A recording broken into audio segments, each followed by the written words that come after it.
Baru Sarwenda ke Komnas Perempuan. Dia bertujuan untuk berdiskusi mencari solusi terkait hak Sarwenda sebagai perempuan dan ibu. Itu gimana, Pak? Boleh-boleh saja, ya. Hak-hak perempuan ini dalam kapasitas hubungannya dengan Ruben itu apa? Karena hak perempuan ini kan banyak nih. Hak perempuan sebagai pekerja, hak perempuan sebagai istri, hak perempuan sebagai pengasuh. Nah, ini kan kita perlu jelas juga. Ketika dia datang ke Komnas Perempuan untuk bicara tentang hak-haknya dia, hak-hak dia sebagai apa? Sebagai ibu? Atau hak-haknya dia sebagai mantan istri? Ya, kalau memang misalnya ada hak-hak mantan istri yang diatur, ya, oleh undang-undang, meskipun sudah ada keputusan perceraian dan sudah ada akta kesepakatan 39 yang mengatur haknya dia sebagai mantan, ya ini nggak apa-apa, kita dengar saja. Karena bagaimanapun kan apa yang mereka buat dalam akta 39 itu kan sesuai dengan ajas pacta sunt servanda, kan ini mengikat mereka seperti undang-undang. Jadi kalau ada undang-undangnya, inilah ikatan yang mereka buat, inilah undang-undang bagi mereka. Jadi haknya dia sebagai perempuan sudah diatur di situ. Kan begitu. Jadi kalau misalnya kemudian masalah haknya dia untuk bisa bersama dengan anaknya, misalnya, bukankah dia bersama dengan anaknya selama ini? Haknya dia untuk dinafkahi misalnya. Loh, mantan bisa dinafkahi lagi? Kan begitu. Ya, haknya dia untuk bersama dengan laki-laki lain. Betul, itu memang haknya dia. Tapi ya ada batasannya dong, karena belum ada ikatan. Jangan sampai kebersamaan itu menjadi sesuatu yang memberikan efek psikologis yang nggak baik bagi pertumbuhan anak. Kan hanya itu aja. Jadi saya kira bukan artinya itu kita langsung menyikapinya seperti apa, nggak ada masalah. Ya, kalau memang misalnya ternyata Komnas Perempuan mengatakan bahwa ada hak mantan karena dia perempuan, ya nggak apa-apa juga kan, artinya kan kita nggak ada masalah. Toh yang nanti dijalankan itu kan adalah apa yang seharusnya dijalankan, kan begitu aja. Saya kira Ruben juga kalau memang ada kewajiban yang memang dia harus jalankan, dia harus jalankan, kan begitu aja.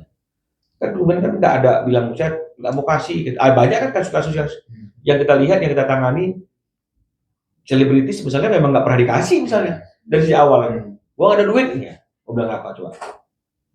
Kan dikasih kalau ada duit. Kalau nggak ada duit, dia dipaksa. Kan begitu ya. Nah jadi kita mengalir aja, kita natural aja. Nah, cuma pesan saya itu janganlah masalah yang sederhana tadi itu hanya niat untuk bertemu dengan anak, kemudian dilebar-lebarkan. Jadi masalahnya kemana-mana, masalah rumah lah, masalah ini, masalah perempuan lah, ini kan jadi melebar nih. Ya, padahal sebenarnya harusnya kita bicara mengenai masalah anak, kapan jadwal bertemu dengan ayahnya, itu aja. Kapan ayahnya juga dilibatkan dalam hal-hal yang berkaitan dengan masalah anak, seperti graduation, semua segala macam itu kapan tuh?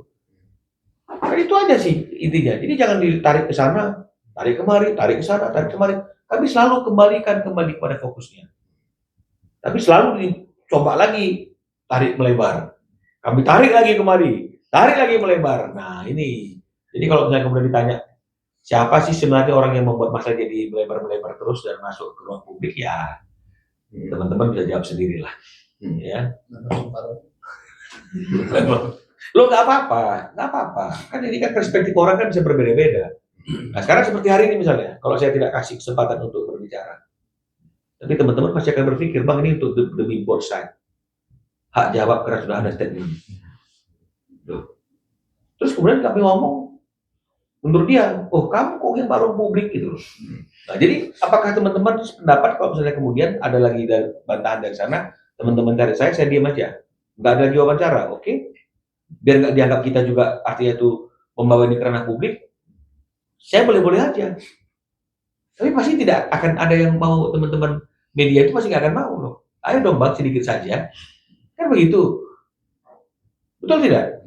Nah, jadi janganlah artinya itu menilainya hanya sekedar karena saya sering muncul. Tidak, kemunculan saya itu kan karena ada permintaan. Kan bisa ditolak gitu misalnya. Loh, teman-teman media kan nggak bisa ditolak. Dan kadang-kadang kami juga perlu menggunakan hak jawab kami. Kan begitu. Cuma persoalannya seperti yang tadi saya katakan, jangan dilebarin. Ini masalah anak mau ketemu sama orang tua, bagaimana jadwalnya, bagaimana ayah ini ingin dilibatkan dalam setiap kepentingan anak, bagaimana Meskipun ada orang lain, janganlah peran dan fungsi ayah ini dikesampingkan karena dia masih punya ayah kandung. Hanya ini aja kok. Kenapa mesti melebar ke sana, melebar ke Komnas Perempuan, boleh saja, tapi kan jadi persoalannya jadi melebar. Yang akhirnya orang kehilangan esensi daripada persoalan itu. Ya. Bang, jadi kapan ajukan gugatan hak asuh anak? Ya, ini kalau bicara masalah gugatan hak asuh anak itu kan kita sudah final, ya. Sudah final gugatannya dan kita sudah sampaikan ke Ruben, ya. Hanya saja Ruben mungkin masih belum sempat untuk membaca, belum sempat mengoreksi. Dia sudah terlanjur melaksanakan ibadah umroh, ya. Dan sebelum dia melaksanakan ibadah umroh, dia kan juga ada kegiatan-kegiatan lain yang mungkin belum bisa fokus untuk membaca final draft gugatan yang kami kirimkan sama dia. Hanya bisa memberikan waktu dia untuk membuat pengaduan ke KPAI. Jadi kita tunggu Ruben pulang dari umroh atau dari Tanah Suci, Ruben me-WhatsApp saya atau tim jalankan, kita jalankan. Karena kembali lagi, yang mengambil keputusan itu kan prinsipal. Karena kami kan tidak ada tendensi apapun dalam perkara ini. Kami tidak mau artinya menjadikan perkara ini sebagai batu loncatan atau apapun, tidak. Kami hanya menjalankan tugas dan fungsi kami. Ketika harus memberikan hak jawab, kami menggunakan hak jawab. Ketika teman-teman media ingin mempertanyakan perkembangannya, kita sampaikan perkembangannya, hanya itu saja. Ya. Perihal 200 juta nih Bang, dari kuasa hukum bilang kan itu diperuntukkan untuk anak-anak, bukan untuk kepentingan Sarwenda. Boleh saja kita bilang itu diperuntukkan kepentingan anak-anak. Maka pertanyaannya kan seperti itu, ya. Publik kan sudah juga speak up.